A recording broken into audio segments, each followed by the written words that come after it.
자, 우리 오늘 어디 볼 거냐면요.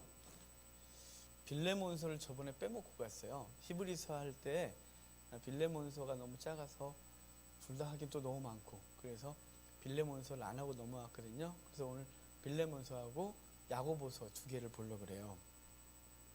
자, 빌레몬서 봅시다. 빌레몬서. 자, 빌레몬서도 옥중서신 중에 하나죠. 에빌골몬. 그래서 에베소서, 빌립보서, 골로새서, 빌레몬서, 그 중에 하나인데, 빌레몬서는 사도 바울의 개인 서신이에요. 빌레몬에게 쓴 성경이에요. 그러니까 빌레몬이라는 사람에게 썼는데요. 왜 쓰게 되냐면 이 빌레몬이 골로새 지역에 있는 사람이었거든요. 골로새 지역의 여러 교회 중에 한 교회를 이 빌레몬의 집에서 열었어요. 그러니까 빌레몬이 자기 집을 개방해서 교회로 삼은 사람이죠. 그런데 그 집에 노예로 있던 오네시모라고 도망갔어요. 도망가서 로마까지 도망갔는데 소아시아에서 출발해서 로마까지 도망갔어요. 되게 멀리 도망간 거죠. 소아시아에서 그리스를 통과하고 그리스에서 로마까지 온 거예요. 육로로 왔다면. 정말 엄청나게 먼 거리를 도망갔어요. 어떻게 사도 바울을 만났는지 몰라요. 그 기록이 없어요. 그런데 하여간 로마에 왔다가 바울을 만나요. 바울은 갇혀 있었고, 오네시모는 도망노예로 로마를 이렇게 돌아다니고, 당시 로마는 자유민보다 노예가 더 많았어요. 임금일도 엄청나게 높았고, 아마 어떻게 만났는지 모르겠지만 돈 떨어서 찾아왔는지, 아니면 사도 바울의 제자들이 되게 많잖아요. 그 사람들은 자유롭게 로마를 다니다가 아마 길거리에서 오네시모를 만나는지 몰라요.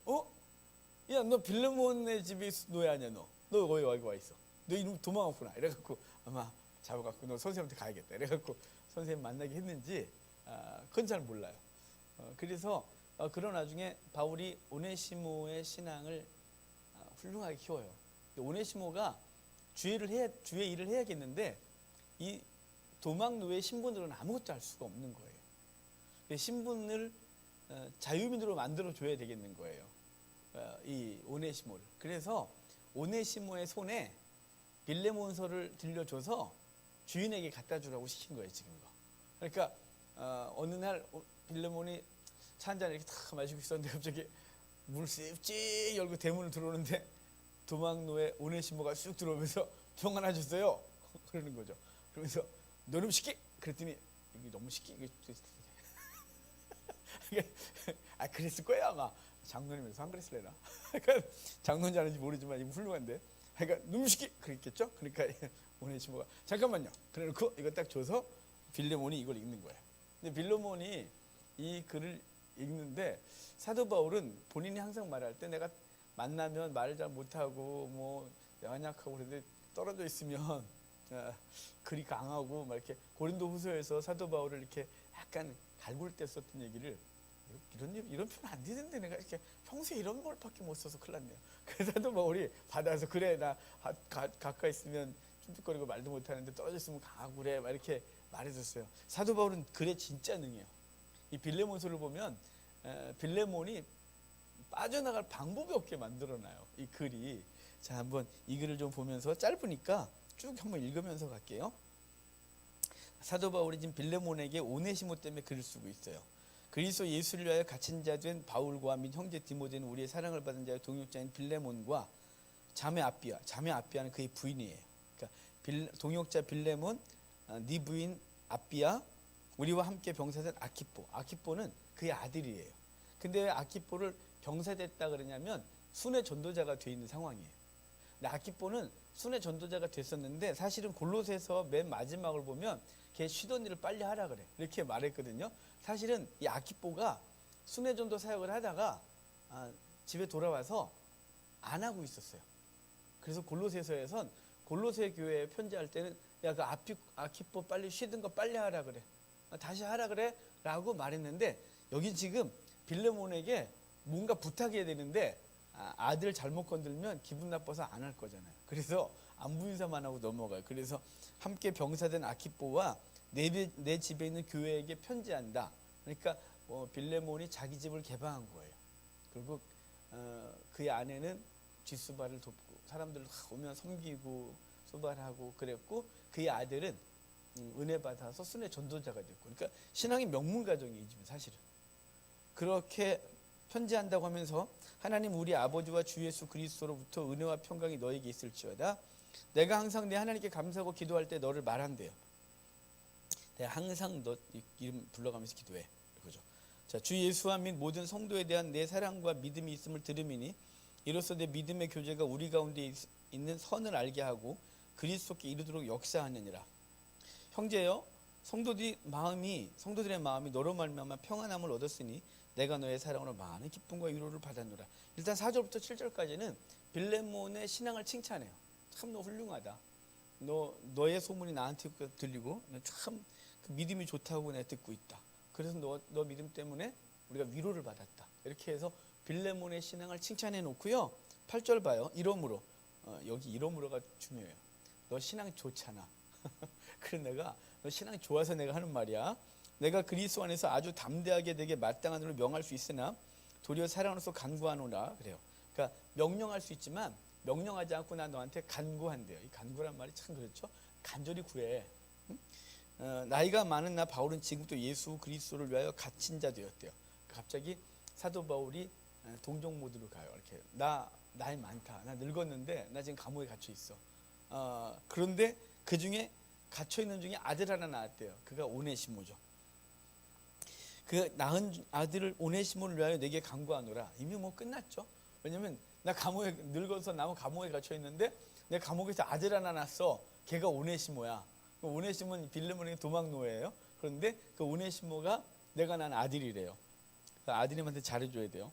그가 전에는 내게 무익하였으나 이제는 나와 내게 유익하대요.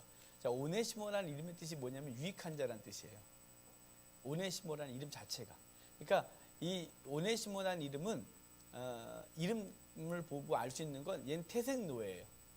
이 오네시모는 뭐 로마가 당시 어느 나라를 정복하면 포로로 잡아서 노예로 끌고 오고 이런 노예가 아니고요. 얘는 태어날 때부터 노예로 태어난 애예요.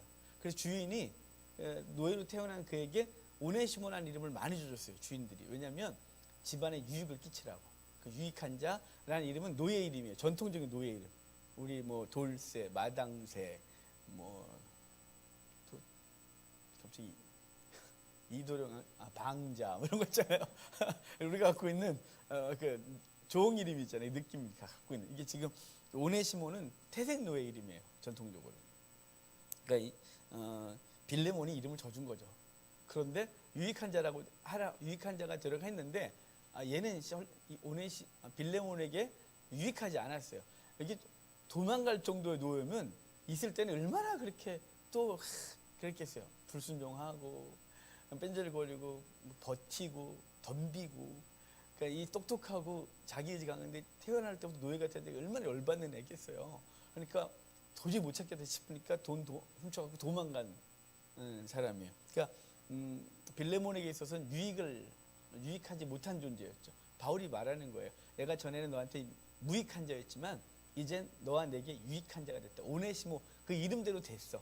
이렇게 말해주는 거예요. 내게 그를 돌려보내니 그는 내 신복이래. 점점점 막 세지죠. 아까는 아들이라 그랬다가 이젠 신복이래요. 그를 내게 머물러 있게 하여 내 복음을 위하여 갇힌 중에서 너 대신 나를 섬기게 하고자 하나. 뭐냐면 너 와서 한 번도 나 면회 안 왔다. 뭐 이런 분위기죠. 네가 나와서 옥바라지 해야 되는데 네 안 왔잖아. 원래 네 대신 얘가 하고 있었는데 다만 내 승낙이 없이는 내가 아무것도 하기를 원하지 아니하노니 이는 너의 선한 일이 억지같이 되지 아니하고 자유로 되게 하려 함이라. 그러니까 이미 억지가 되고 있어요. 안 하면 큰일 날 것 같아요. 근데 내가 너의 선한 일이 억지같이 되지 않고자 해서 내가 이렇게 부탁을 하고 있는 거야. 너의 승낙이 있기를 원해. 그러면서 아마 그가 잠시 떠나게 된 것은 너로 하여금 그를 영원히 두게 하려 함이니. 자, 지금 하나님의 섭리를 또 이렇게 도망갔던 건 다 뜻이 있었던 거지. 주의 계획이 있었던 거야. 이후로는 종과 같이 대하지 아니하고 종 이상으로 오고 사랑받는 형제로 둘 자래요. 자, 종으로 대하면 안 된대요. 형제로 대하래요. 자, 근데 여기 그 다음에 또 정말 죽여요. 사도 바울이. 형제로 둘 자라 내게 특별히 그러하거든. 나하고 형제래. 나하고. 아까는 아들이었다가 신복이었다가 갑자기 신분을 또 확 올려서 나하고 형제 관계래요. 그 하물며 육신과 주 안에서 상관된 너는 어떻게 되는 거야? 야, 너한테 내가 상관이지. 그러니까 사실은 그 아까 맨 처음에 인사할 땐 동역자 빌레몬 이렇게 말했었어요. 그래서 점점 막 논리를 막 만들어가면서 코너로 막 몰아가요 바울이. 야, 나 지금 오네시모하고 형제야. 너하고 나하고는 어때 관계가? 형제야? 아니지. 난 너한테 상관이지. 그러면 내가 너 상관이면 오네시모가 내 형제면 너하고 오네시모는 어떤 관계야? 이렇게 묻는 거죠. 그러면 상관이요. 이렇게 돼야 되는 거예요. 지금 도망노예에서 상관까지 올라왔어요. 그러므로 내가 나를 동역자를 알진대 그를 영접하기를 내게 하듯 하고 나 영접하듯이 하래요. 이놈 시키 그러면 안 되는 거예요. 그가 만일 내게 불의를 하였거나 내게 빚진 것이 있으면 그것을 내 앞에 계산하래요. 나 바울이 친필로서는 내가 갚겠대요. 마치 갚아줄 것처럼 말을 하는데 안 갚아줘요 바울은. 거기 내가 이외에 내 자신이 내게 빚진 것을 내가 말하지 아니하노라. 그러니까 빌레몬이 사도 바울한테 무슨 돈을 빌렸겠어요. 사도 바울이 무슨 돈 아니 빌레몬이 바울에게 무슨 돈 빌렸겠어요. 그게 아니고 바울이 빌레몬에게 영적 은혜를 많이 준 거죠. 앞뒤를 잘 몰라서 빌레몬과 바울의 관계를 처음부터 설명한 게 없기 때문에 잘은 모르지만 바울에게 복음을 들었든지 바울을 통하여 그의 신앙이 깊어졌든지 하여간 뭔가 있어요. 그래서 영적 은혜를 입은 거죠. 그러니까 바울이 말하는 거예요. 오네시모가 너한테 손해 끼친 게 있어? 내가 갚아줄게. 나 이거 친필을 쓰고 있는 거야. 내가 약속할게. 근데 있잖아. 내가 너한테 청구 안 할게. 내가 너한테 청구하면 너 거덜날 수 있다. 이런 분위기예요. 왜냐면 사랑의 빛. 사도 바울이 청구 못하게 딱 막아버렸어요. 오 형제여 나로 주 안에서 너로 말미암아 기쁨을 얻게 하고 내 마음이 그리스도에서 평안하게 해라. 용서하지 않으면 나 평안 안 한다는 거예요. 나는 내가 순종할 것을 확신한데요. 내게 쏜노니 내가 말하는 것보다 더 행할 줄 아노라. 오직 너는 나를 위해 숙소를 마련해라. 너의 기도로 내가 너에게 나아갈 수 있기를 바란다. 나 가서 확인한다. 이런 거죠. 그래서 인사말하고 끝나요. 아니 빌레몬서가 되게 짧아요. 빌레몬서가 말하고 싶은 건 뭐냐면 그리스도의 엄청난 용서예요. 그분이 우리를 용서하신 것에 대해서 이 빌레몬서를 통하여 우리에게 말씀해주고 싶은 거예요. 그런데 이 교회사에 이 오네시모 얘기가 나와요. 교회사에 이 오네시모가 어떻게 되냐면 빌레몬의 용서를 받아요. 용서받을 뿐만 아니라 정말 그냥 종으로서 열심히 일해 다시는 도망가지 말고 그래도 고마울 텐데 그게 아니고 정말 동역자로 그를 사역자로 세워서 주의 일을 하게 해요. 나중에는 오네시모가 어디 위치까지 가냐면 에베소서의 감독으로 사역하다가 죽어요. 그러니까 소아시아에서 가장 큰 지역, 가장 큰 교회가 에베소 교회. 우리로 지금 말하면 뭐 사랑의 교회, 온누리 교회, 소망교회, 순봉호 교회 이런 것처럼 거기 담임 목사님으로 사역하다가 죽는 거예요. 그러니까 오네시모는 초대교회사에서 굉장히 큰 역할을 하는 사람이에요. 근데 그게 어디서부터 시작된 거냐면 가장 큰 건 그리스도의 은혜죠.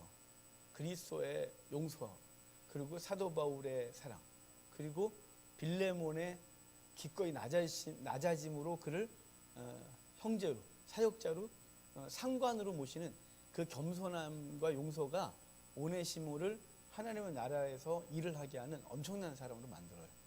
우리나라 교회사에도 유명한 분이 있어요. 조덕삼 장로님이라고 있는데요. 조덕삼 장로님이 부잣집이었어요. 그런데 그 집에 남해 어디 섬에 남해에서 이렇게 못 사는 청년 하나가 자기네 집에 종살이하러 와요. 그 종살이하러 온 청년이 너무 똑똑하고 신실한 거예요. 그래서 이 장로님이 그를 신학을 시켜서 목사님으로 만드는데요. 그 목사님 이름이 이자익 목사님이에요.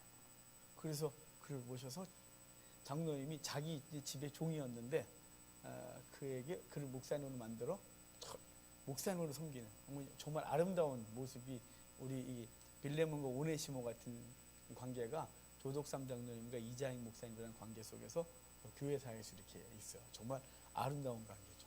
그러니까 하나님께서 이 빌레몬서는 용서에 대한 걸 가르쳐요.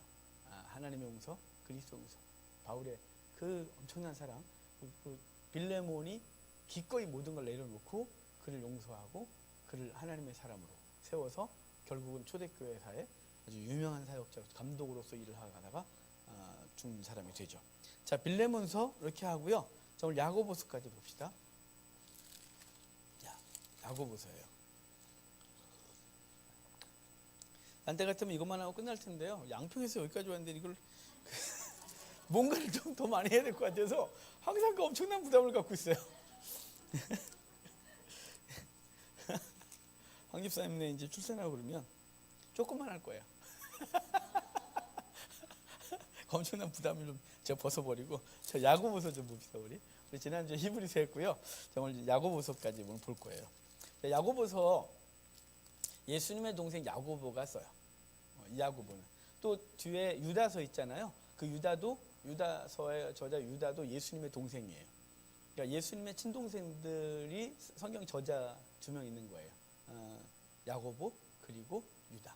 뭐 카톨릭에서는 배다른 동생이라는 말도 안 되는 소리를 하지만 그 마리아 종신 처녀서를 만들려고 그냥 어찌됐거나 막 이렇게 막 이렇게 조작을 하지만 어디 이복 동생이라고 되어 있지도 않은데 그걸 이복 동생이라고 이렇게 굳이 만들어서 동생이라고 나오니 말을 이거 어떻게 할 수도 없고.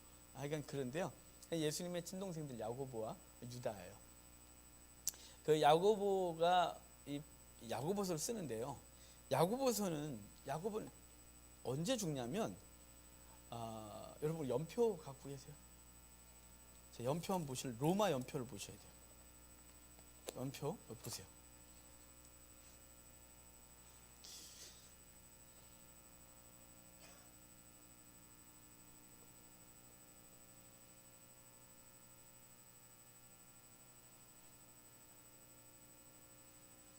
연표 보셨어요?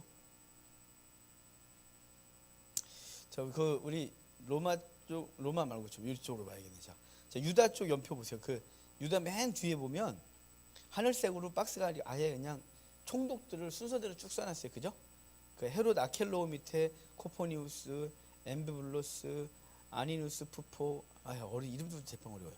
자, 그러다가 아그리파 1세 있죠? 아그리파 1세가 충임 먹고 죽고 그 다음에 다시 총독대로 다시 돼요.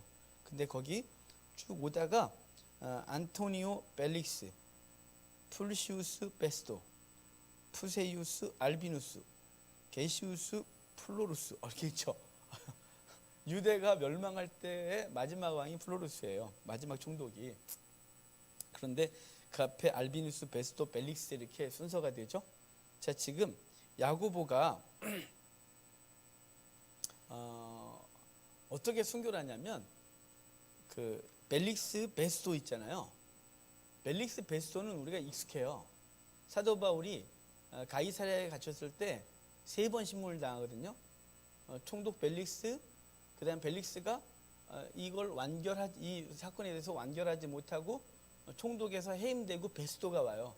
베스토가 다시 신문을 하고 그리고 헤롯 아그리파 2세가 신문을 하고 이런 과정이 있었어요. 근데 그 베스토가 갑자기 병사예요. 유대에서. 총독, 그러니까 후임 총독 결정되지 않았는데 이 사람이 무슨 병인지 모르겠는데 갑자기 죽어요. 베스토가. 그리고 잠깐 공백이 생기거든요. 그 잠깐 공백이 생기는데요. 그때 거기가 62년이잖아요. 그죠? 60년에서 62년이 베스토예요. 베스토가 62년에 죽는 거예요. 62년에 죽는데 62년에 어떤 사건이 있었냐면 사도 바울이 60년부터 62년까지 로마 감옥에 있었어요. 그러니까 베스토 총독이 되고 얼마 있다가 로마로 압송된 거거든요. 그래서 베스토가 여기 총독일 때 사도 바울은 로마 감옥에 가택연금 상태에 있었던 거예요. 그러다가 사도 바울은 62년에 추록을 해요. 재판 없이. 왜냐면 고소했던 유대의 관리들이 안 오거든요. 산헤드린 공에서 안 와요. 고소한 자들이. 그러니까 뭐 고발한 자들이 없으니까 재판도 벌릴 수도 없었고 그래서 그냥 끝났어요. 이 재판이. 그러고서 추록을 했고 그리고 그 시점 어디쯤에서 거기에 정확한 날짜를 제가 모르겠어서 하여간 같은 해에 베스토가 죽는 거예요. 베스토가 죽는데 베스토가 죽으니까 누가 야고보를 죽이냐면 그 안나스의 아들 아나누스라고 하는 여기는 알비누스고요. 총독은 아나누스라고 하는 대제사장이 당시 대제사장이었어요. 유대에.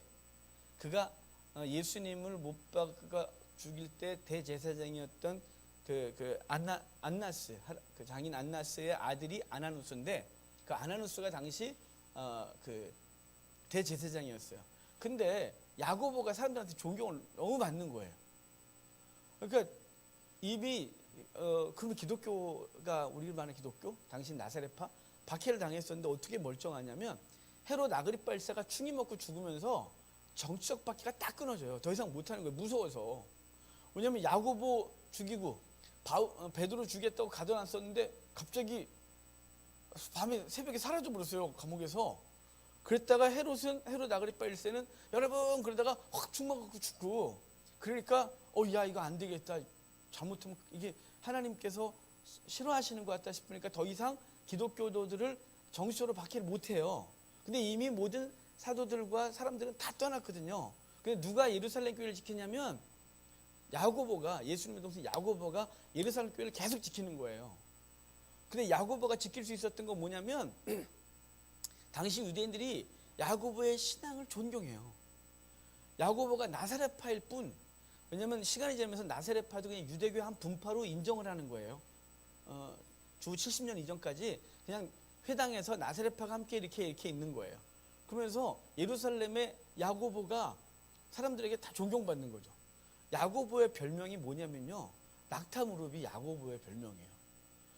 한 20여 년 전에 기독교 서적에 낙타무릎이라는 책이 아주 베스트셀러였어요. 베스트셀러, 그게 기도에 대한 거군요. 야고보가 기도의 사람이라고. 하도 무릎 꿇고 기도해서 무릎이 낙타처럼 이렇게, 낙타 무릎처럼 굳은 살이 베긴 것 때문에 야고보의 별명이 낙타무릎인 거예요. 그러니까 그가 정말 신앙도 그렇고 삶도 존경스러웠어요. 그래서 사람들이 야고보를 참 존경했거든요. 그런데 그 야고보를 눈에 가시로 생각하는 사람이 누구였냐면 당시 대제사장 아나누스였어요. 자기가 대제사장인데 존경은 결과받는 거예요. 얼마나 화딱 지나겠어요. 그렇다고 저를 죽일 수도 없고, 왜냐면 유대의 사내들인 공회는 사형권이 없는 거예요. 사형권은 총독부에 있어요. 로마 정부에. 그러니까 로마 총독이 사형권을 갖고 있으니까 죽일 수도 없는 거예요. 이걸 어떻게 해. 그래서 끙끙거리고 있었는데 갑자기 베스토가 병사로 죽어버리고 총독이 부재 상태가 된 거예요.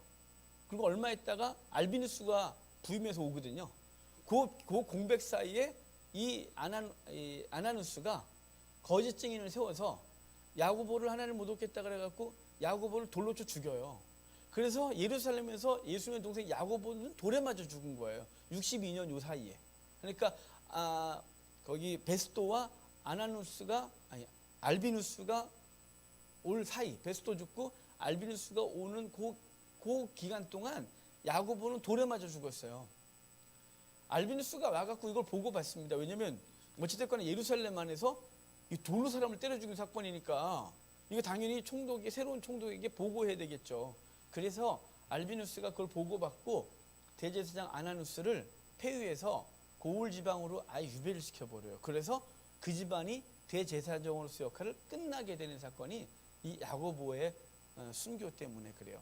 그러니까 우리가 알고 있는 첫 번째 12사도 중에 야고보가 헤롯 아그리파에 의해서 순교를 당했다면 예수님의 동생 야고보는 대제사장 아나누스에 의해서 모함을 받고 돌에 맞아 죽은 거예요. 그런 야고보. 그러니까 그가 삶이 굉장히 훌륭했어요.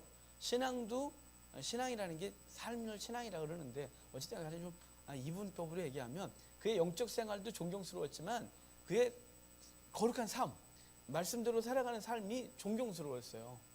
그랬던 야고보가 그가 62년에 순교를 하니까 그 순교하기 전에 야고보를 썼겠죠. 당연한 건. 근데 야고보의 눈에 성도들은 신앙생활 제대로 안 하는 거예요. 믿는 대로 안 사는 거예요. 하나님 성경을 보였으면 하나님에 대해서 알면 그대로 살아야 되는데 삶이 없는 거예요. 야고보가 너무 답답한 거죠. 왜 삶이 없지? 왜 하나님 믿는 사람들이 저렇게 엉망으로 살지? 나는 이 고민을 하다가 야고보가 답을 내린 게 뭐냐면 시험에 들었구나 이거예요. 그래서 야고보는 야고보서를 쓰면서 시험이라는 단어로 시작해서 시험이라는 단어로 끝낼 거예요.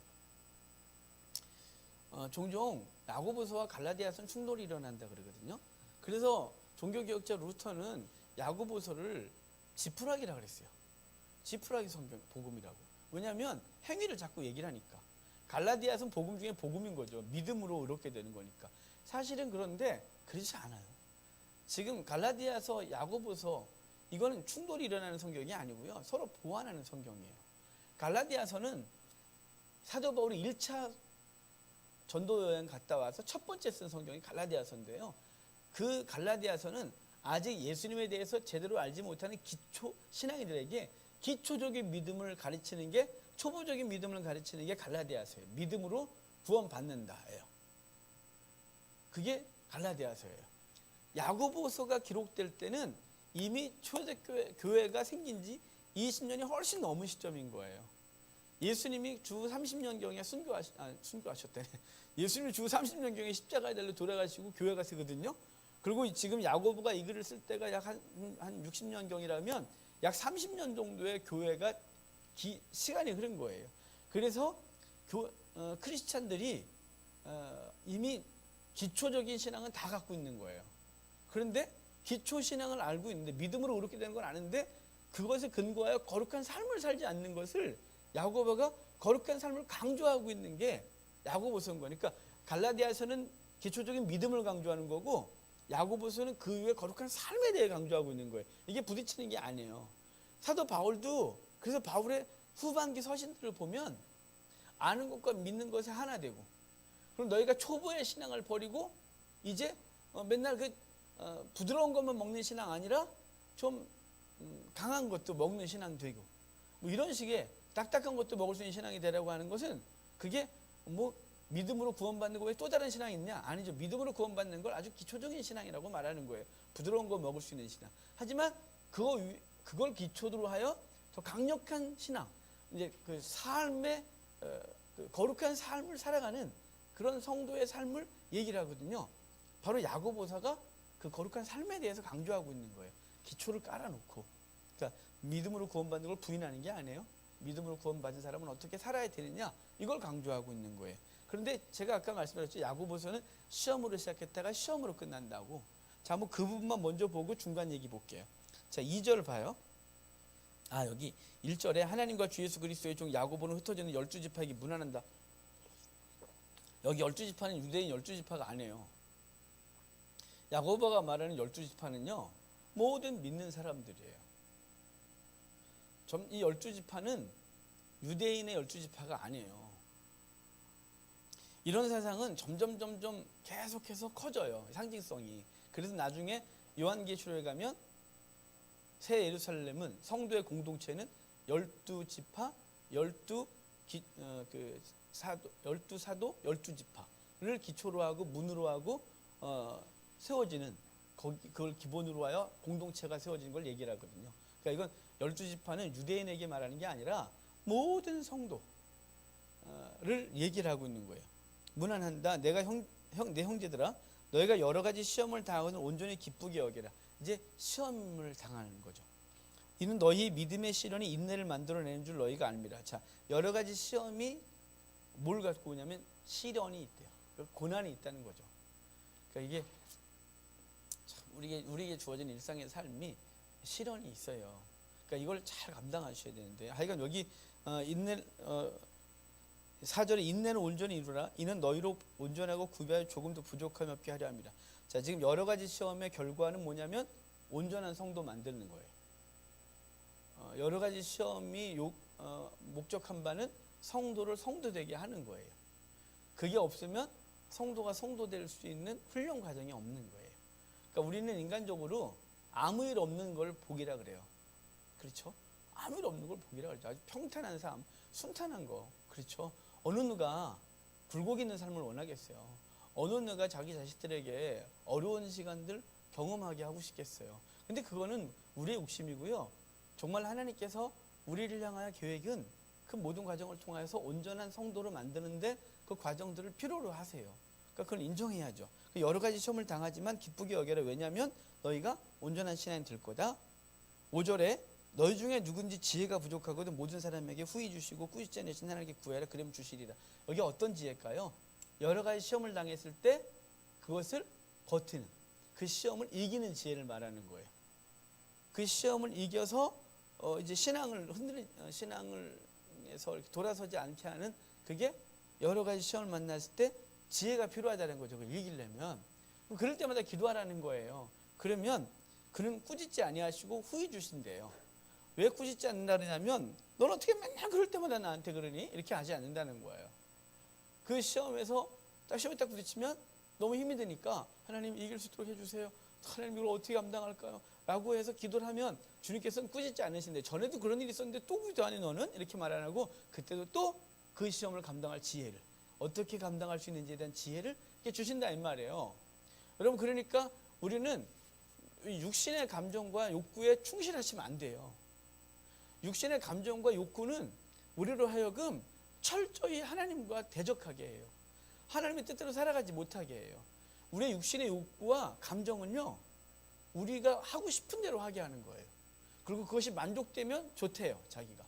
여러분 그렇지만 성도는 기꺼이 자기 육신을 이미 십자가에 못 박았고 감정도 못 받고 오직 우리를 통해 누가 살게 하시면 그리스도가 살게 하시는 거예요. 그리스도가 살아나야 되는데 그러기 위해서는 어떻게 하냐면 이 감정과 욕구에 충실한 게 아니라 하나님의 말씀 앞에 충실해야 돼요. 이 상황에서 주께서 무엇을 원하시느냐라는 지혜를 구해야 되죠. 주여 이 상황에서 내가 어떻게 해야 될까요? 이렇게 말하는 거예요. 주여 난 이 상황에서 어떻게 해야 이 상황을 이길 수 있나요? 이렇게 묻는 거죠. 재정적인 어려움 앞에서 하나님 어떻게 해야 될까요? 어떻게 하면 내가 이 시험에서 이길 수 있을까요? 이렇게 묻는 거예요. 인간적인 욕구는 어떻게 낼까요? 이걸 어떻게 해결하지? 가지고 돈을 어디 끌어다니지? 이걸 어떤 놈을 등을 칠까? 막 이런 생각을 하겠죠, 우리는. 여러분 등칠 생각이 없는 걸 제가 잘 알아요. 우리 속에는 욕구, 기본적인 이 본성이 갖고 있는 악한 욕구예요. 하지만 우리는 뭘 했냐면 지혜를 구하래요. 뭐라고요? 그 상황에서 주여 어떻게 할까요? 근데 우리가 당하는 시험이요, 뭐 특별한 게 없어요. 우리가 살면서 당하는 시험들과 그 견뎌야 될 시련은 특별한 게 별로 없습니다. 의식적 문제. 그 외에 또 뭐 있나요? 뭐 그 대부분 기본적인 고민은 그런 거예요. 또 뭐 질병 등등등 여러 가지 관계 이런 것들이 있지만 그게 우리 일상이 계속되는 거거든요. 근데 그럴 때마다 우리는 자꾸 넘어지려고 그래요. 그럴 때 지혜를 구하래요, 하나님 앞에. 그러면 후회 주시고 꾸짖지 않는 하나님께서 주시겠대요. 이 공부 잘하는 지혜 아니에요. 그 지혜를 구하래요. 오직 믿음으로 구하고 조금도 의심하지 말라. 의심하는 자는 마치 바람에 밀려 요동하는 바닷물결 같으니 이런 사람은 무엇인지 주께 얻기를 생각하지 마라. 두마을 부모 모든 데 정함이 없는 자다. 이렇게 말해요. 자, 지금 지혜를 구해라. 그럼 다 주시겠다. 내가 그분이 꾸짖지 않고 주신다. 그래놓고 조금도 의심하지 마라 그래요. 이거 앞 다 자르고 조금도 의심하지 마라. 이렇게 하면 이런 거죠. 우리 이것도 다시 우리의 육신의 욕구를 강화시키는 것으로 우리가 사용해요. 예를 들면 제가 오늘 새벽에 오늘 새벽 기도 오면서 라디오를 이렇게 듣고 오는데요. 그 목사님이 예활란을 이렇게 드실 때 너무 재밌었어요. 오리교회래요. 오리교회가 있는데 담임 목사님도 오리, 장로님도 오리, 집사님도 오리, 다 오리예요. 다 오리. 오리들이 뒤뚱거리고 예배드릴 때 와서 탁 앉아 있는데 그 목사님이 설교를 탁 하시는데 여러분 우리 다 알 수 있습니다. 그러면서 여러분 우리 하나님께서 우리에게 주신 날개를 주셨는데 이 날개를 이렇게 가만 있으면 안 된다는 거죠. 이 날개를 갖고 이게 표현력이 약간 딸리니까 이해해 주세요. 이 날개 저 독수리처럼 날 수 있습니다, 여러분. 예? 여러분 우리는 날 수 있습니다, 여러분. 할 수 있습니다. 하나님께서 그 믿음을 막 그렇게 하면 막 감동받고 눈물 막 흘리고 막 그랬는데 나가면서 오리들이 뒤뚱거리고 다시 나가는 거죠. 날 생각을 못 하고 여러분 그 목사님도 그 오리 목사님도 하나님께서 하나님의 뜻이 무엇이냐? 하나님께서 우리에게 날개가 날 수 없는 날개 독수리처럼 도저히 그 창공을 확 이렇게 날 수 없는 이 오리의 삶을 주신 이유가 뭐냐? 뭐 이렇게 생각을 하게 하고 그 속에서 발을 딛게 하고 살게 했어야 되는데 그 목사님은 헛된 것을 막 하게 한 거죠. 믿으면 된다고. 믿으라고. 믿지 못하니까 못 나는 거라. 우리가 믿으면 독수리처럼 날 수 있는데 막 이렇게 말했겠죠? 은혜가 되겠죠? 근데 우리가 일상적으로 이걸 이렇게 사용하는 거예요. 우리가 오리교회에서 오리 목사님이 오리 성도들에게 독수리처럼 날 수 있습니다, 여러분. 믿으십시오, 여러분. 이렇게 말하는 거예요. 의심하니까 못하는 거라고. 자, 저 언덕에서 뛰어내리면서 난 독수리야 이렇게 날아가면 되는 거예요. 이렇게 떨어져 죽을 거예요. 엉덩이부터 떨어져서. 자 지금 무슨 얘기를 할까요? 이 얘기는 자 지금 조금 더 의심하지 마라. 의심하는 자는 바닷물결이 바람을 요동하는 것 같다. 이 사람 두 마음을 품어서 어떤 걸 줘도 얻지 못한다. 이 말은 뭐냐면 자기 속에 육신의 생각과 한편으로는 주의 뜻대로 살고 싶은 욕구가 두 개가 다 있는 거예요. 우리 속에. 그렇죠? 성도인데 양심이 있지. 성도의 양심이 있지. 하나님께서 원하시는 삶을 살고 싶은 욕구, 또 반대편으로는 내 육신이 원하는 욕구. 우리 맨날 싸워요 그거. 그런데 그 두 개가 이렇게 싸워요 우리 속에서. 근데 시험이 딱 오면 일단 기도하죠. 왜 기도하나요? 일단 거룩한 영적인 욕구가 그걸 믿음으로 이기고 싶은 욕구로 기도하는 거예요. 우리 다 그렇게 기도하지 뭐. 맨 처음부터 내가 뭐 기도할 것도 없지 뭐 이렇게 막 뜻대로 살려면. 근데 그래도 믿음대로 살아보겠다고, 시험을 이겨보겠다고 기도를 하는 거예요. 주여 이 시험을 이기하옵소서 라고 기도를 하죠. 근데 하나님이 응답을 주셨는데 이게 뭐하고 자꾸 충돌이 일어나면 육신의 욕구가 자꾸 충돌이 일어나는 거예요. 자 이게 너무 좀 뜬구름 잡는 것 같으니까 실제적인 예화를 드릴게요.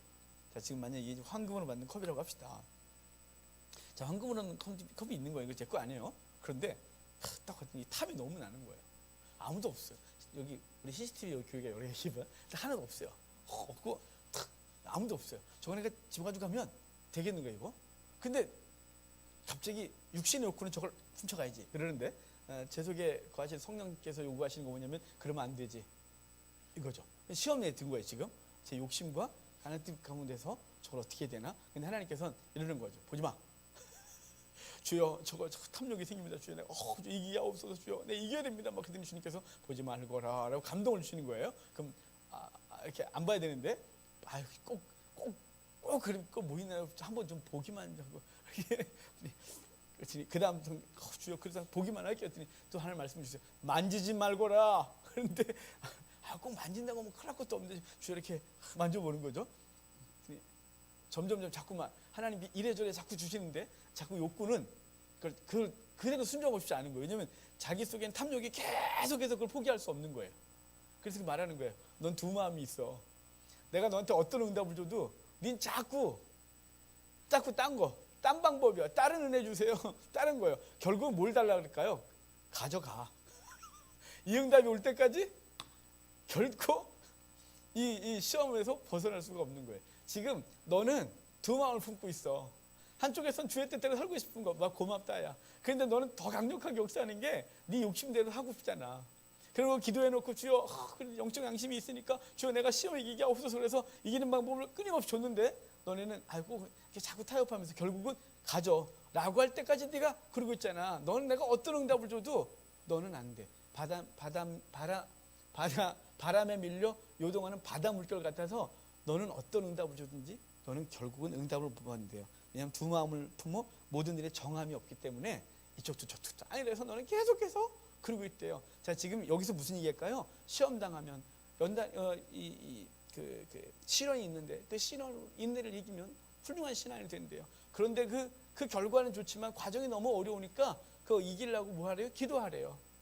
기도하면 넌 맨날 그걸 또 기도하니? 넌 맨날 그래 그거 갖고 넌 어떻게 어제도 그래놓고 오늘도 기도하니? 이렇게 안 하고 그때마다 지혜 주시겠대요. 이길 수 있는 지혜를 주신대요. 그래서 그 지혜를 주시면 아멘 라고 해야 되는 거예요. 그런데 의심하지 말래요. 꼭 그렇게 해야 되나요? 자꾸 그러지 말래. 그럼 너는 바닷물결이 요동하는 것 같아서 너는 정함이 없어서 어떤 응답을 줘도 너는 그것을 응답을 어기지 않아 하고 결국은 네 원하는 탐욕대로 갈 거잖아.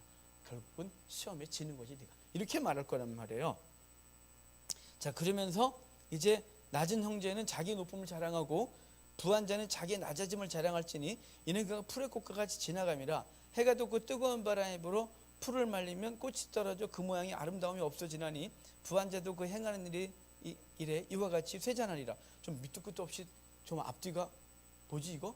딴 얘기하고 있는 것 같은 느낌이죠. 왜냐하면 계속 시험 얘기하다가 낮은 자는 자기 높음을 자랑하고 높은 자는 자기 낮아짐을 자랑해라. 들의 풀은 곧 시들어 버린다.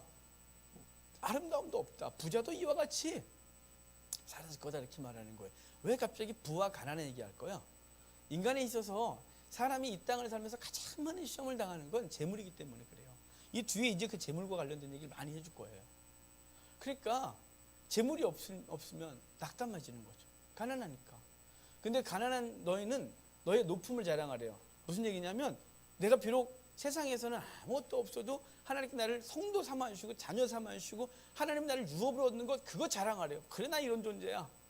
또한 너희 부자들은 하나님께서 너희를 낮추심, 자기가 하나님 앞에 얼마나 부족한 존재인지 그런 거 자랑하래요. 제발 썩어진 것 자랑하지 말아요. 왜 그럴까요? 썩어진 것 자랑하고 썩어진 걸 추구하다 보면 시험에 들기 때문에 그래요. 저주에 가면 그 얘기 다시 할 거예요.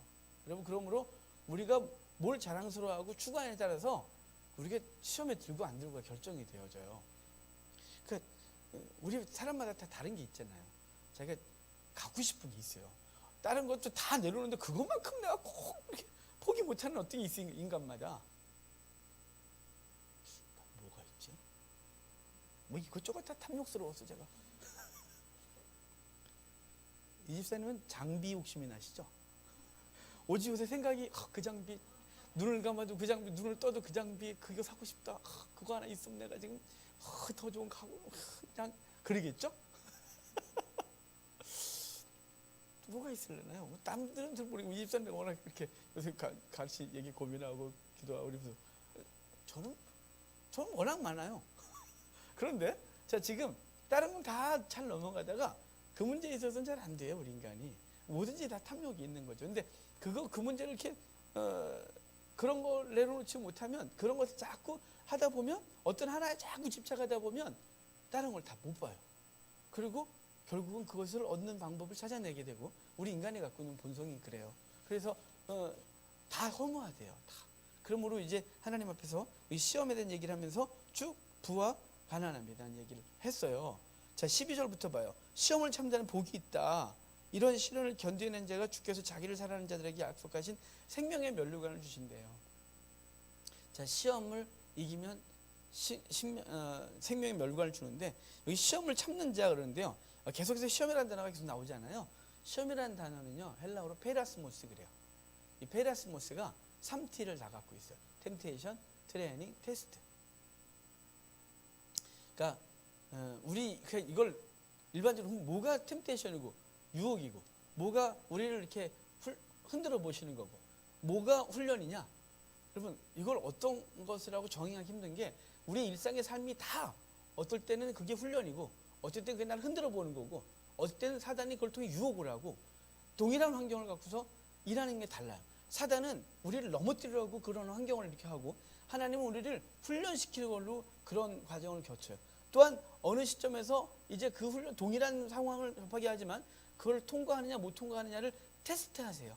그러니까 동일한 환경이 항상 사단은 우리를 유혹하게 넘어뜨리게 하고, 템테이션하고, 하나님은 우리를 훈련하고, 그 다음에 테스트해서 다음 단계로, 또는 그게 뭘 놓기 위하여 흔들어 놓는 과정이에요. 그러니까 우리 일상이 다 그렇다는 말이에요.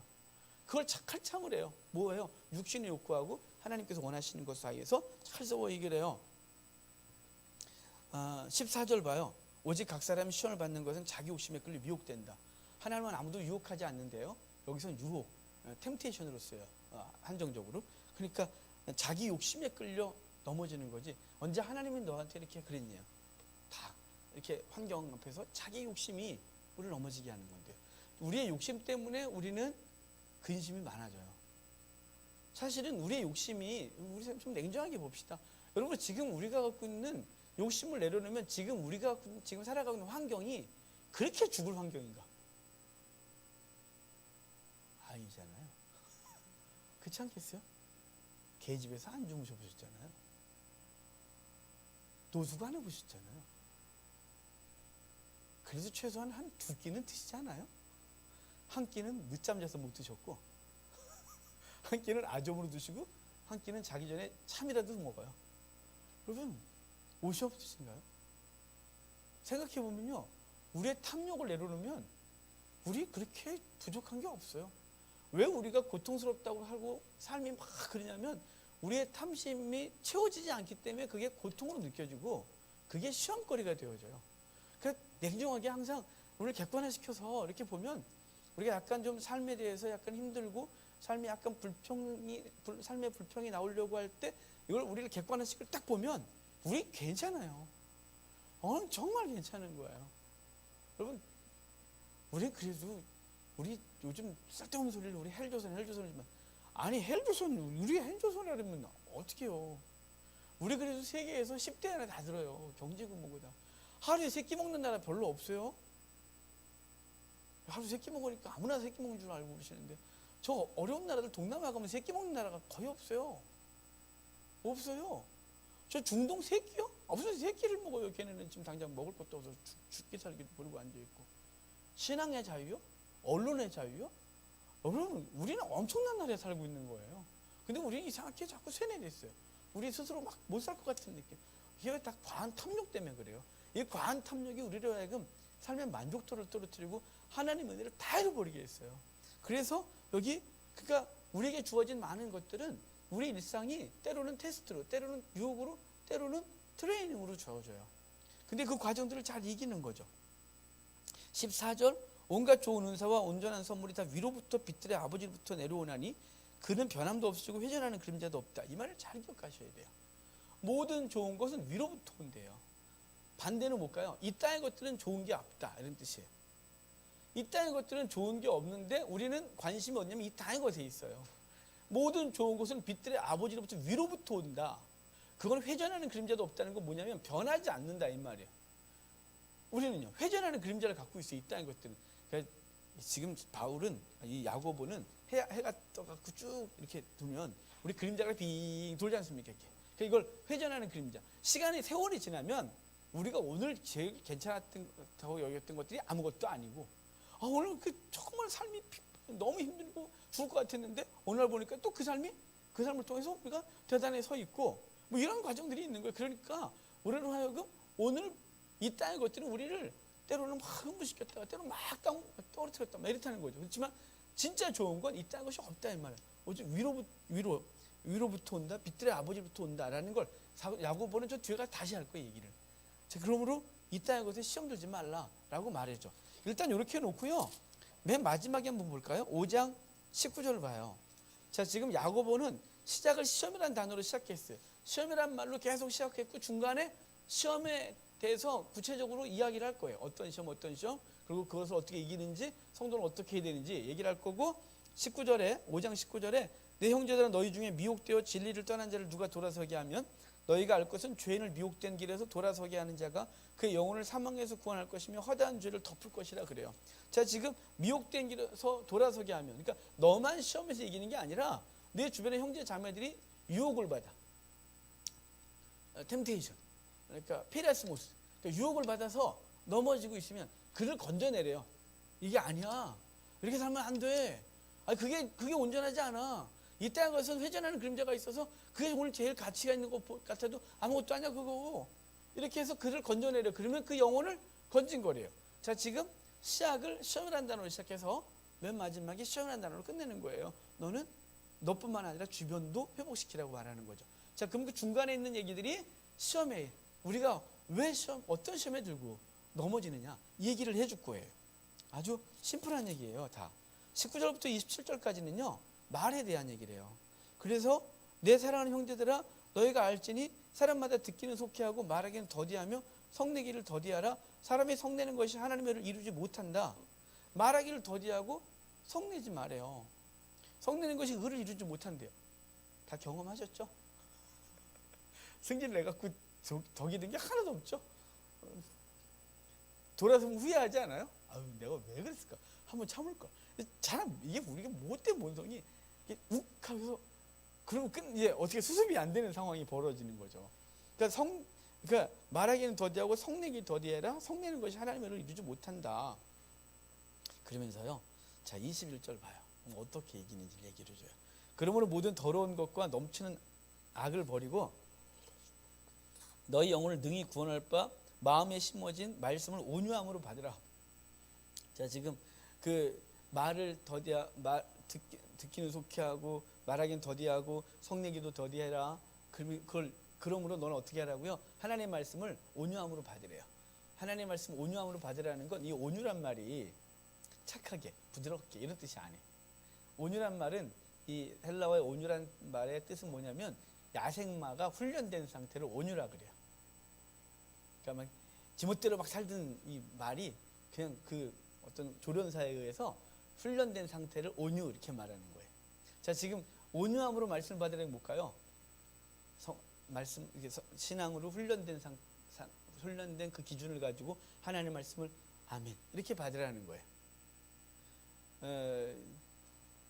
데살로니가 전서를 보면 사도 바울이 데살로니가 교회를 칭찬하면서 너희의 믿음, 소망, 사랑을 들었다. 너희 참 잘한다. 라고 하면서 너희가 이렇게 신앙생활 잘하는 것은 너희가 많은 환난 중에서 말씀을 기쁨으로 받았기 때문이다. 이렇게 데살로니가서 1장이 말해요. 그러니까 우리가 이 시험을 이기는 가장 기초는 하나님의 말씀을 그 신앙적 기준으로 받는 거예요. 자기가 판단하고 정죄하고 이렇게 해서 재해서 이건 아니야, 이건 아니야, 이게 아니고 하나님이 그렇게 하라 그랬으면 아멘하고 받는 것부터 해서 우리의 신앙이 제대로 잡는 거죠. 그래서 제대로 자를 잡아요. 22절 봐요. 너희는 말씀을 행하는 자가 되고 듣기만 하여 자신을 속이는 자가 되지 마라. 이렇게 말하죠. 그러면서 26절에 누군지 스스로 경건하다 생각하며 자기 혀를 재갈 물리지 아니하고 자기 마음을 속이면 이 사람의 경건은 헛것이다. 그러니까 먼저 말에 대한 시험을 이기라고 하는 거예요. 듣기를 속히 하고 말하기는 더디해라. 이 말에, 그러니까 이 재갈을 물리다 이 말은 말을 절제하는 거죠. 이것에 실패한 자는 다른 것의 경건은 헛것이라는 거예요. 정말 이게 되게 무서운 얘기죠. 그러므로 우리가 말을 정말 단어 하나하나 절제하고 골라서 하고 그리고 하고 싶은 얘기라고 다 하는 게 아니라 그걸 되새기고 참고 이렇게 그러면서 말을 해야 되는 거예요. 그러니까 우리의 말은 내가 의도는 그게 아닌데요. 이건 다 필요 없는 것 같아요. 제가 살아보는 거. 나는 의도가 그게 아닌데 왜 넌 그렇게 받아? 이건 자기 생각인 거고. 그래서 이거는 말이 되게 조심스러운 것 같아요. 그래서 성도의 삶을 저는 5S를 정의하고 있거든요. 5S. 또 뭐야 또 그건? 중요한 얘기예요. 다 이거 황교안 어록에 있는 거니까 잘 받아 놓으셔야 돼요. 자, 5S 뭐냐면요. 먼저는 첫째는 H로 하지만 H 빼고 스피릿으로 홀리 스피릿. 그러니까 성령에 의하여 구원받은 우리들은요. 우리가 뭐가 되냐면 성도가 돼요. 구원에 의해서 세인트가 되죠. S에. 그런데 성도로 부름받은 우리는 삶의 요구가 있어요. 그 가장 중요한 게요. 사일런트, 침묵이에요. 조용한 거. 그러니까 그렇다고 조용 말한다는 뜻이 아니라 여기서 제가 사일런트라는 단어를 쓴 건 일부러 S에 맞추려고 한 거예요. 우리가 좀 여기 말대로 침묵하는 거예요. 말을 절제하는 거예요. 많은 말을 하지 않는 거예요. 필요한 말 외에는 하지 않으려고 노력하는 거예요. 그러고 나서 그 말뿐만 아니라 행동은 서번트, 종으로 살아가는 거예요. 그리스도의 종으로 살아가요. 근데 우리가 그리스도의 종이라고 말하면서 우리는 이걸 너무 한정적으로 하나님과 우리의 이 수직관계로만 생각하는데요. 이게 수직관계에서 멈추면 이게 그리스도의 종이 아니에요. 서번트는요. 종인데 주인의 종은요. 주인이 섬기라고 하는 사람을 우리가 기꺼이 섬겨야 되는 거예요. 그게 종의 자세인 거죠. 그러므로 하나님의 자녀들, 우리 주변에 있는 사람들 앞에서 관계 속에서 종으로 살아가는 거예요. 이게 네 번째 S예요. 좀 얘기했나요? 홀리 스피릿, 그 다음에 세인트, 그 다음에 사일런트, 그 다음에 서번트. 이렇게 해요. 근데 이렇게 하면서 반드시 전제된 게 있어요. 여러분 이렇게 살아가는 게 쉽지는 않겠죠. 쉽지 않으니까 우리는 그 인상을 쓰고 혼자 경건을 뭐 이렇게 살겠죠. 그럼 안 돼요. 어떻게 하겠어요? 스마일리에요. 하나님 기쁨을 감당하셔야 돼요. 이게 다 통하는군요 우리. 자, 그래서 이 5S가 전 성도의 삶을 완성시킨다고 생각해요. 성도는 어떻게 성도가 됐냐? 성령의 은혜로 성도가 돼서 세인트가 돼서요. 그 성도는 그냥 끝난다 거기서 안 해요. 그 다음 전제되는 게 그 가장 중요한 게 재갈을 물리는 거예요. 입에 사일런트. 그리고 그냥 침묵한다고 되는 게 아니라 삶을 종으로서 최선을 다해 사는 거예요. 주의 백성을 섬기는 것에 있는 힘을 다하는 거예요. 주께서 섬기라고 한 사람을 당하여 섬기는 거예요. 근데 그 섬기다 보면 짜증나고 힘들고 하고 싶지 않고 할 때에도 그 만면에 미소를 띠고 그 심정 깊숙한 곳에서 주께서 놀라운 은혜를 가지고 기쁨으로 섬기는 거예요. 그게 성도의 삶이에요. 저는 이걸 5S 성도의 삶이다 이렇게 정의하고 써놓으세요 집에 가서. 자, 그러니까 그렇게 이게 1장이 바로 시험에 대한 얘기를 하면서 첫 번째 시험에서 얘기를 거냐면 말이에요. 말. 혀를 재갈물리는 거. 듣기는 속히 하고 말하기를 더디하고 특별히 그 말에 성내는 이런 건 하지 말아야 돼요.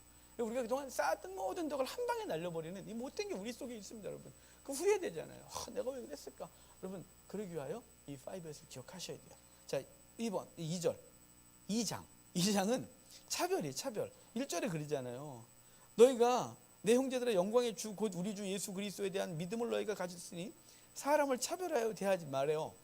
자, 사람 차별하지 말래요. 그래서 차별을 하는데 여기 보면 자, 3절에 재밌어요. 그 2절, 3절 보면 한 사람이 정말 화려한 옷을 입고 막 가락지를 막 끼고 막 금붙임 막 하고 멋있게 하고 왔어요. 돈이 많아 보이잖아요. 그러니까 여기 앉으셔서 탁 해서 좋은 자리에 딱 앉히고, 근데 좀 허름하게 입고 한 사람이 오니까 거기 내 발등상 거기 앉았다 가세요. 이렇게 발등상에 앉았다는 말은 내 발치에 앉았다 가. 바닥에 앉았다 가세요. 바닥에. 어디 의자 앉으려고 들어 죽겠네. 앉아 거기 앉았다가 몇 개 남으면 1,000원 받아가요. 이렇게 말하는 이거예요. 그러니까 사람 차별하고 있는 거죠. 뭐 때문에 차별했을까요? 거기 중간에 돈이에요. 돈이 안 있으면 차별했을까요? 근데요, 사람들이 착각하는 게 있어요. 화려하게 막 꾸민 사람은 돈이 없을 수 있다는 사실을 모르시는 경향이 있는 것 같아요. 제가 아는 분은 한 10여 년 넘은 추리닝을 맨날 입고 다니시고 운동하는 길거리에서 10,000원짜리만 사서 그 키로가 그분이 등발이 좋아서 100kg가 넘는데 신발이 불쌍해요. 그분. 그러니까 지금 길거리에서 10,000원짜리 샀으니까 깔창이 엉망이잖아요. 이렇게 신발이 항상 이렇게 내가 이렇게 거의 이렇게 압사된 상태로 이렇게 신발이 있어요. 그리고 추리닝은 10여 년 넘었기 때문에 남색 추리닝인데 하늘색이 돼서 이렇게 말해요. 내가 어쩜 좀 사입으라고 막 뭐라 그러더라. 왜? 아주 두꺼운 막 이러시거든요. 근데 그분이 은행 한번 갔는데 은행에서 은행 직원이 이분이 이렇게 왔으니까 새로운 신참 여직원이었는데 이분이 아주 허름하게 오고 그러고 보니까 이렇게 막 함부로 이렇게 대했어요. 툭툭거리고. 그랬더니 저한테 은행장이 딱 나와서 그분을 보고 놀래갖고 그분 오시라 그래서 부의 빛을 보셨잖아요. 왜냐면 그분이 그 은행에 넣어놓은 돈이 어마어마하거든요. 그거 빼는 순간 그 은행에 난리가 나거든요. 하여간 자기 말로는 몇백억이라는데 뭐 내가 돈을 못 받기 때문에 뭐 있다고 보여줘요. 제 돈이 많으니까. 여러분 어디 그분은 돈을 많다 보이세요? 그분이 오시면 팔찌 앉았다 가세요 이럴걸요? 제가 깔끔하게 돈이 있어 보이나? 그래갖고 이렇게 없어 보이군요. 저도. 하여간 이러지 말아요. 우리도 그러면 안 돼요. 절대로 그러면 안 돼요. 그것은 여기 차별은 돈 때문에 생각한 거예요. 4절 보면 너희끼리 서로 차별해 악한 생각으로 판단하는 자가 되지 마라. 5절 6절에 보면 내 사랑하는 자들아 들을지어다 하나님이 세상에서 가난한 자를 택하사 믿음에 부유하게 하시고 또 자기를 사랑하는 자들에게 약속하신 나라를 상속으로 받게 하지 아니하였냐. 너희는 도리어 가난한 자를 없인 여겼다. 부자는 너희를 억압하며 법전으로 끌고 가지 아니하냐. 그래서 부자와 가난한 자를 쭉 얘기를 하면서 이제 다시는 그렇게 하지 마라. 그런데 12절 봐요. 너희는 자유의 율법대로 심판을 받은 자처럼 말도 하고 행하기도 하라. 긍휼을 행하지 아니하는 자에게는 긍휼이 없는 심판이 있으리라. 긍휼은 심판을 이기고 자랑한다 그래요. 자, 여기 자유의 율법대로 심판만처럼 말도 하고 행하기도 하래요. 그러니까 난 구원받았으니까 됐어. 이렇게 살지 말고 심판받을 자처럼 그렇게 행동하고 살아가래요. 그래야 바르다는 거죠.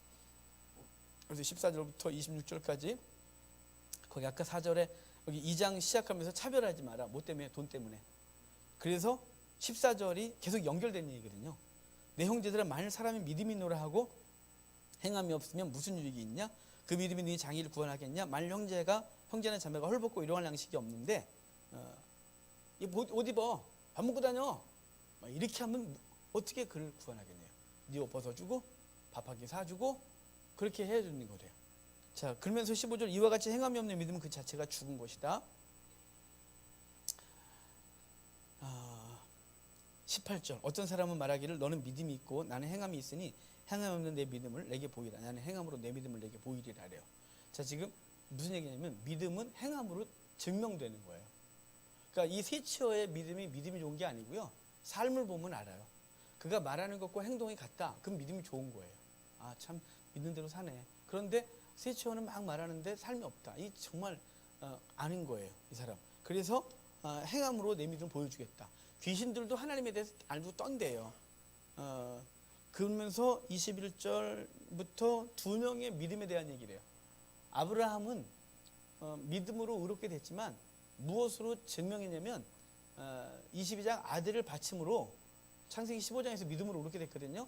하지만 믿음으로만 옳게 된 게 아니라 그의 행함으로 그 믿음을 증명했대요. 그 다음에 저 25절에 가면 기생 라합이 여리고성에 여호수아와 그 정탐꾼들이 들어왔을 때 그들에게 하나님이 유일하신 하나님이라고 말하면서 이제 얘기했어요. 그리고 나를 건져. 그랬더니 붉은 줄 메고 등등등 이런 얘기했더니 그가 그래갖고 자기가 아는 사람을 다 불러다가 자기 집에 놓고 붉은 줄 매서 믿음으로 그 믿음대로 행함으로 인정을 받아야 여호와가 참신이라는 걸, 여호와가 여호와만이 전능자라는 걸 인정했단 말이에요. 행동으로. 그래서 아브라함과 라합을 얘기를 하면서 믿음으로만이 아니라 그 행함으로 그 믿음을 증명한 거예요. 그러니까 2장에서는 얘기가 뭐냐면 네 믿음을 행함으로 증명하라는 거예요. 그러므로 이제 우리들이 이렇게 그 사람을 대할 때 우리 속에는 탐욕으로 그 사람을 대하면 안 돼요. 탐욕 때문에 차별이 일어나는 거거든요.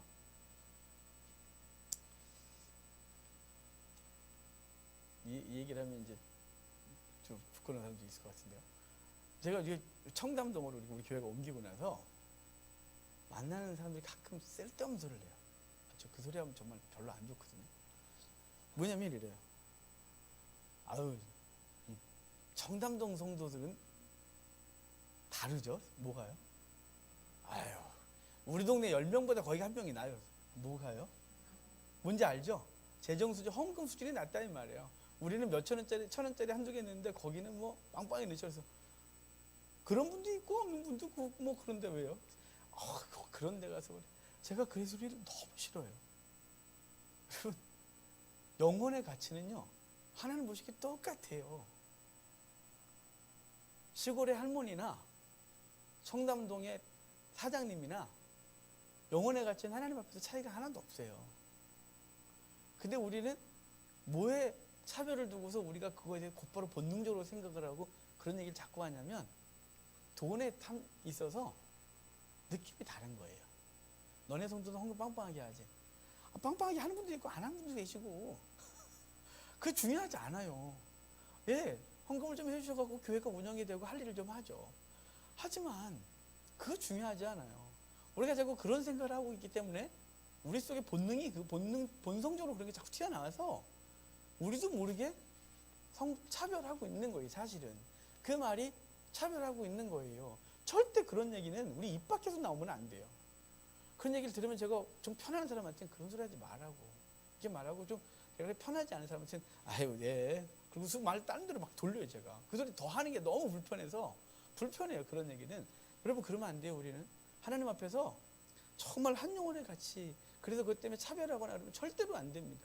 도리어 소외당하고 어려운 사람이면 그 사람을 붙들고 그 영혼과 어떻게 갈까를 고민하셔야 돼요. 이 영혼을 어떻게 양육하고 이 영혼을 어떻게 하나님의 사람으로 세울까를 고민하는 게 교회가 해야 될 일이에요. 그걸 놓치는 순간 교회는 교회로서의 사명을 놓치는 거예요. 교회는 또 다른 세속단체가 된 거죠. 절대로 그러면 안 됩니다. 주님께서 그렇게 말씀했는데 우리는 돈 때문에 사람을 차별하는 거예요. 그러면 안 돼요. 자, 3장 갑시다. 3장에 내 형제들아, 너희는 선생된 우리가 더 큰 심판을 받을 줄 알고 선생이 되지 마라. 우리가 다 실수가 많으니 말에 실수가 없는 자라면 온전한 사람이라 그러죠. 그래서 여기 그 작은 배 하나를 작은 키가 움직이는 것처럼 혀가 바로 그런데요. 혀가 죽이기도 하고 살리기도 한다라고 말을 하거든요.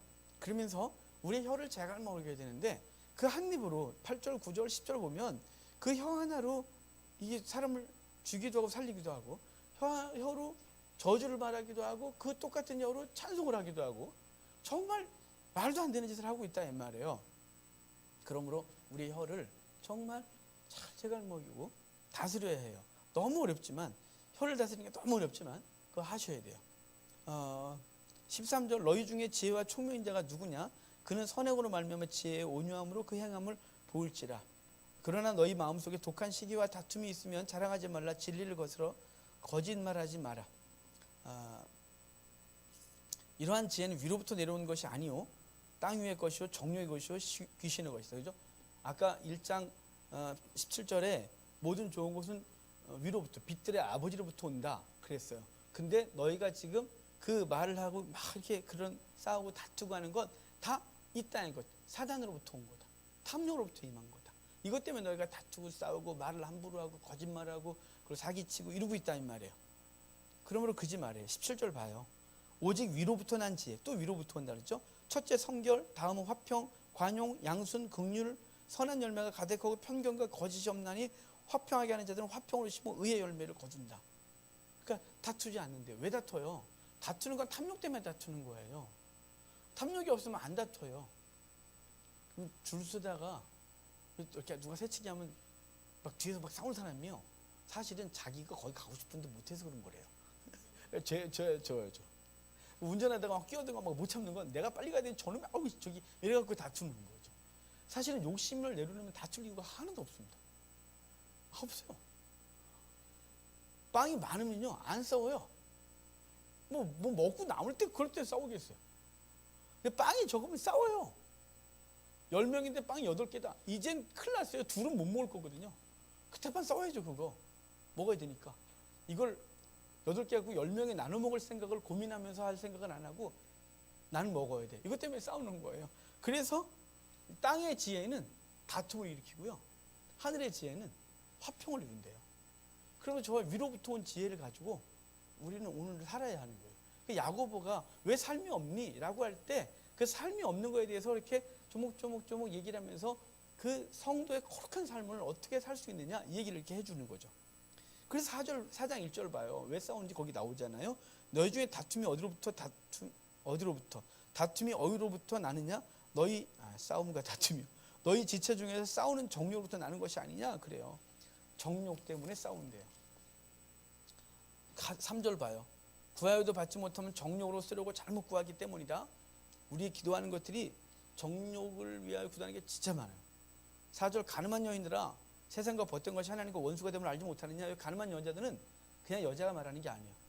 이 땅의 것을 탐하고 그것들을 추구하고 있는 걸 가늠 이렇게 말한 거예요.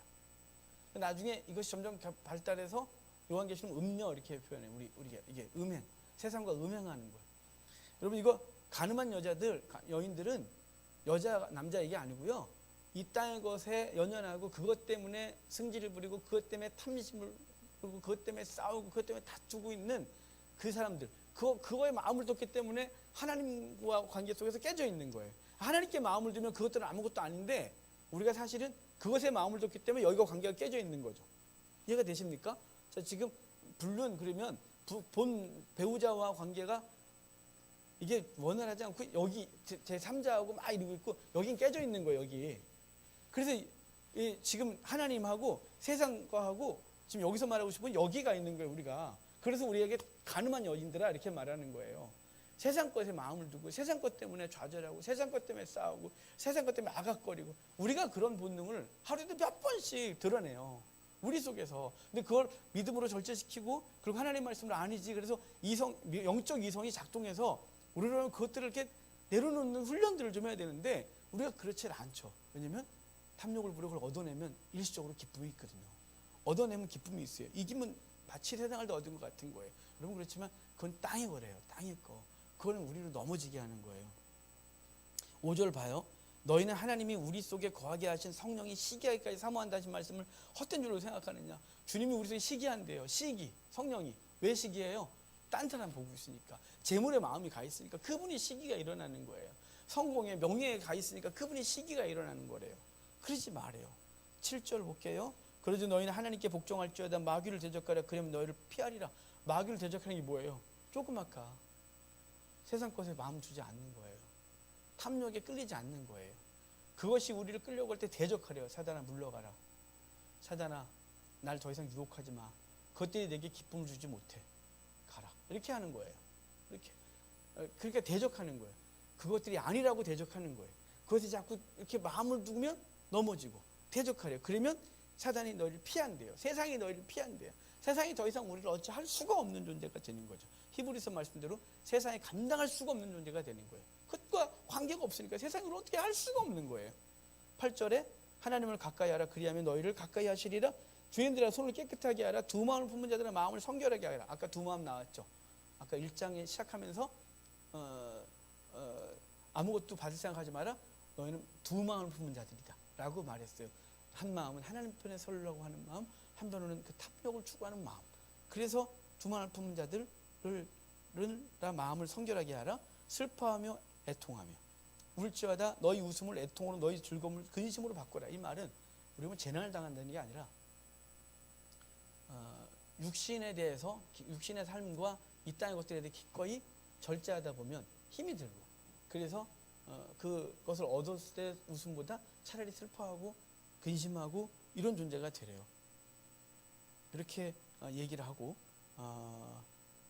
11절에 형제들 서로 비방하지 마라. 너희가 재판관이 아니라 재판을 받는 존재다. 이렇게 뒤에 말해요. 비방하면 안 돼요. 서로. 또 13절부터 보면 이제 또 돈에 대해서 말해요. 나 돈 벌을 거야. 나 이 나라 저 나라 가서 돈 많이 벌어올 거야. 이익을 많이 남길 거야. 라고 말한다는 거죠. 근데 14절에 그 꿈을 확 깨세요. 내일 일을 너희가 알지 못하는데 너희 생명이 무엇이냐? 너희는 잠깐 보이다가 없어지는 안개다. 여러분, 내일 난 1년에 내가 대박이 터뜨리고 싶어. 그런 걸 자랑하니 오늘 네가 하나님 앞에서 어떻게 살아가는지 그거 더 중요한 거예요. 내일을 믿기 아닌 걸. 뭘 그걸 자랑하니 이렇게 말하는 거예요. 우리 교회는 재정을 쌓아두지 않는 철칙을 갖고 있어요. 쌓아두지 않고 일단 그냥 항상 간당간당하고 일 사고를 치면 또 이제 그 하나님 사고 쳐놨으니까 또 주여 채우소서 주여 채우소서 이렇게 계속해서 그렇게 우리 교회가 그동안 그렇게 왔어요. 오늘 어떤 얘기를 들었어요. 어느 교회에서 이제 선교 헌금을 했대요. 작정하기 시작했대요.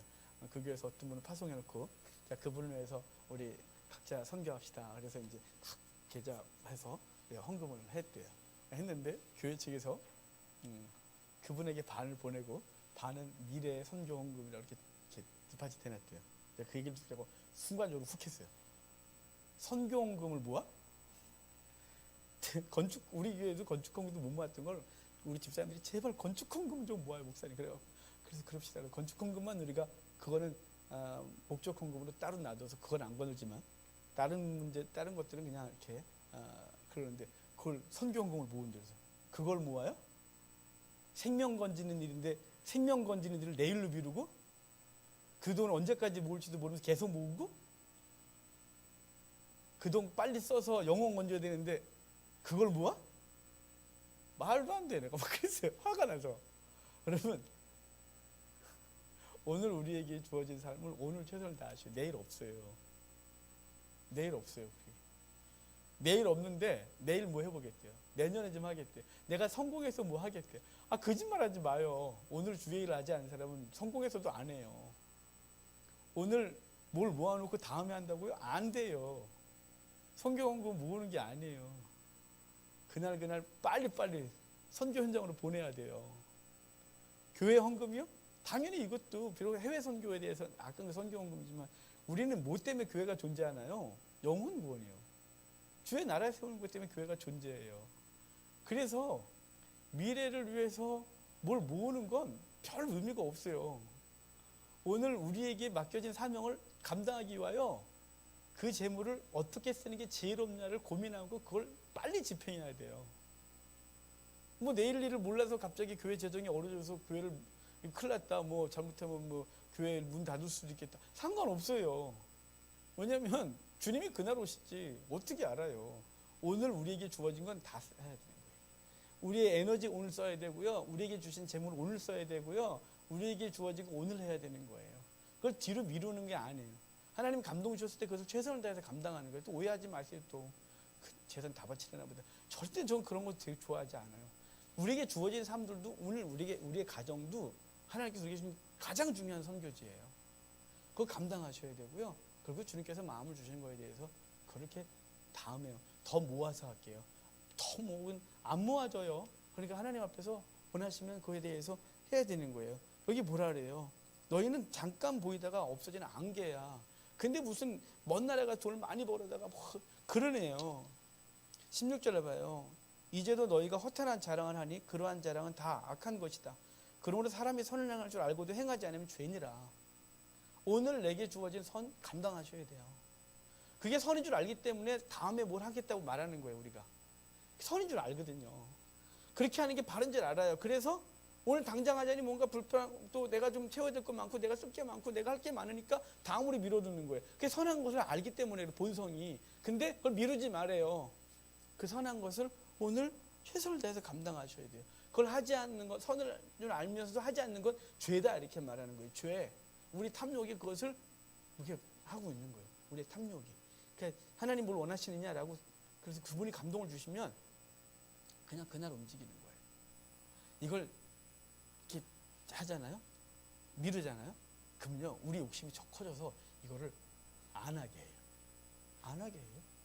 우리를 해야 돼요. 저 제 경험이에요.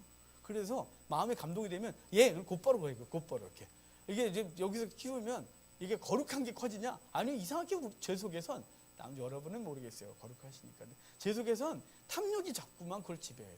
그리고 결국은 그 탐욕이 그 거룩한 걸 못하게 해요. 그래서 감동이 오면 그냥 곧바로 최대한 빨리 행동에 옮겨야 돼요. 거룩한 것이고 선한 것이니까요. 그것에 대해서 해야 돼요. 또 교회 자꾸 오해하지 마요. 교회 충성 다해라. 헌금 많이 해라. 아니니까 제발 하나님께서 우리에게 주신 삶의 선교자 일이 있어요. 그것에 우리 주변에 누구를 이렇게 생각하게 하면 이렇게 움직여야 되는 거예요. 이렇게 해야 되는 거예요. 자, 5장 1절 들으라 부한자들아 이제 울 거래요. 3절 봐요. 3절 저 뒤만 볼게요. 너희가 말세에 재물을 쌓았대요. 자, 지금 부자는 잘못됐다가 아니고요.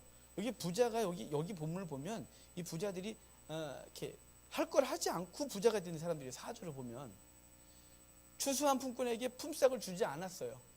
그래서 부자가 됐어요. 또 뭐 여러 가지.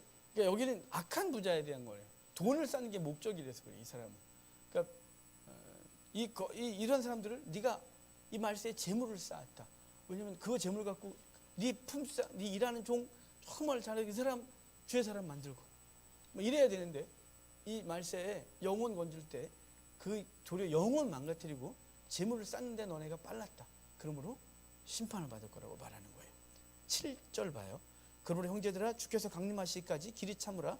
보라 농부가 땅에서 나는 귀한 열매를 바라고 길이 참아 이른 비와 늦은 비를 기다린다. 너희도 길이 참고 마음을 굳건하게 하라. 주의 강림이 가깝다. 자, 지금 여기 갑자기 이 말한 건 자, 지금 시험 당하고 환난 당하는 모든 성도들에게 오래 참으라. 주께서 오실 날이 속히 올 거래요. 참으래요. 그분 앞에 갈 날이 속히 올 거예요. 참으세요. 여러분 금방 와요. 금방. 우리 웬만큼 나이 우리가 여기 완전 연세 드신 분 없지만 여러분 돌아보면 벌써 여기와 알고 있잖아요. 저 가끔 거울을 보다 놀래요. 진짜. 어쩌다 이렇게 얼굴이 맛이 갔을까 싶고 그 드라이를 잘못하면 머리가 이게 잘 띄워준 거예요. 제가 머리를 잘못 띄우면 여기 중간에 이렇게 고속도로가 이렇게 보여요. 그게 얼마나 이게 충격을 받겠어요. 그럼 다시 머리 막 감아요. 그리고 도저히 나올 수가 없으니까 머리 감고 다시 드라이를 해갖고 하여간 이렇게 가봐요. 가끔은 내가 왜 이렇게 많이 늙었지? 이렇게 싶으면 벌써 하여간 50이 넘었으니 그러겠죠. 아직도 이렇게 젊은 청년들 보면 순간적으로 착하게 어른들이 옛날에 그랬어요. 마음은 청춘이라고. 뭔 소리야? 그랬는데 진짜 이제 점점점 그런 게 느껴져요. 그러니까 금방이죠. 우리 금방 갈걸요? 우리 자연사에도 금방 갈 거예요. 우리 이렇게 우리 미래가 어쩌고 막 그러다가 갑자기 어느 날 우리 벌써 이래 됐어 이래갖고 지팡이 짚고 앉아갖고 나무들 앉아서 커피도 못 마시고 속이 안 좋아갖고 그냥 차 한 잔 이렇게 대충 마시면서 아유 주께서 언제 오시려나 이러고 있을 거예요. 금방. 여러분 그러니까 여러분 오래 참으세요. 오늘을 참고 매일 참아요. 믿음 때문에 기꺼이 탐욕을 참고 우리 속에 있는 욕구를 참고 하나님 원하시는 것이 무엇인지 고민하면서 성도의 삶을 열심히 살아가는 저와 여러분 되기를 바랍니다. 12절 봐요. 내 형제들아 무엇보다 맹세하지 마라. 여기 맹세하지 말라 이 말은요. 맹세하지 말라는 말은 네 욕심 때문에 맹세하지 않는 거예요. 자기의 의를 드러내기 위하여 하나님의 이름을 거론하면서 맹세하고 무슨 얘기를 하다가 논쟁을 하다가 자기 말을 그들에게 진리라고 자기 말이 맞다고 말하게 하려고 맹세하는 거예요. 그러다 보면 정말 진실도 있겠지만 많은 사람들은 과하고 그리고 객관적으로 진리가 아니고 객관적으로 그가 정직하지 않은데 주의 이름으로 맹세를 하고 막 이러는 거예요. 탐욕에서 온 거거든요. 때로는 사람들이 그러면 억울하면 그냥 꾹 참으시고 하나님 앞에서 주께서 결정하시지, 주께서 아시면 될 걸 막 맹세하면서 이런, 이 맹세는 악한 것, 자기의 죄를 감추고 자기의 어떤 탐욕을 채우기 위하여 맹세하려는 그것을 하지 말라는 거지, 거룩하게 살겠다고 하는 이런 것까지 하지 않는 건 아니에요. 자, 13절, 너희 중에 고난당하는 자가 있느냐? 기도하래요. 믿음의 기도는 병든 자를 구한다. 그러면서 17절에 중요한 얘기하죠. 엘리야, 우리가 성전에 같은데 기도한 즉 됐대요. 자, 그러므로 지금 무슨 얘기를 하는 걸까요? 그 시험에 들 때 맨 처음에 뭐라 그랬어요? 기도하라고. 후회 주시고 꾸짖지 않는 하나님께 구하라. 그러면 그가 주시리라 그랬어요. 이 시험에 대한 얘기를 쫙 해놓고 맨 마지막에 뭐라요? 너희 기도하라. 엘리야가 기도한 즉 3년 반 동안 비가 오지 않았고 기도한 즉 다시 비가 왔대요. 그가 우리가 성전에 갔대요. 그러면 너도 그 문제 앞에서 기도하래요. 엘리야가 3년 반 동안 뭐 했나요? 믿음 지키라고 했어요. 3년 반 동안 그 환난을 같이 경험해서 믿음 지켰어요. 그리고 최종적으로 믿음으로 싸웠어요. 그리고 잠시 넘어졌지만 또 일어나 하나님 앞에 살아가요. 그러니까 너희도 이 땅에서 그 믿음의 싸움을 싸우는데 그거 뭐로 하냐? 기도하래요. 힘들지만 참고 인내하고 기도하고, 그러므로 시험을 이기는 자가 되고, 너만 이기는 게 아니라 너희 주변에 미혹에 넘어진 사람을 건져내면 그 영혼까지 건지는 것이니까 너희가 그렇게 살아라, 이렇게 말하는 거예요. 야고보의 말씀을 기억하시고 우리 갈라디아서 말씀은 기초를 명을 있다면, 이제 우리에게 야고보는 거룩한 삶에 대해 아주 강하게 말하고 있는 거예요. 아주 강하게. 저와 여러분이 그 하나님의 말씀을 실천하고 살아가는 귀한 한 해가 있기를 바랍니다. 기도하고 마치겠습니다. 하나님 감사합니다.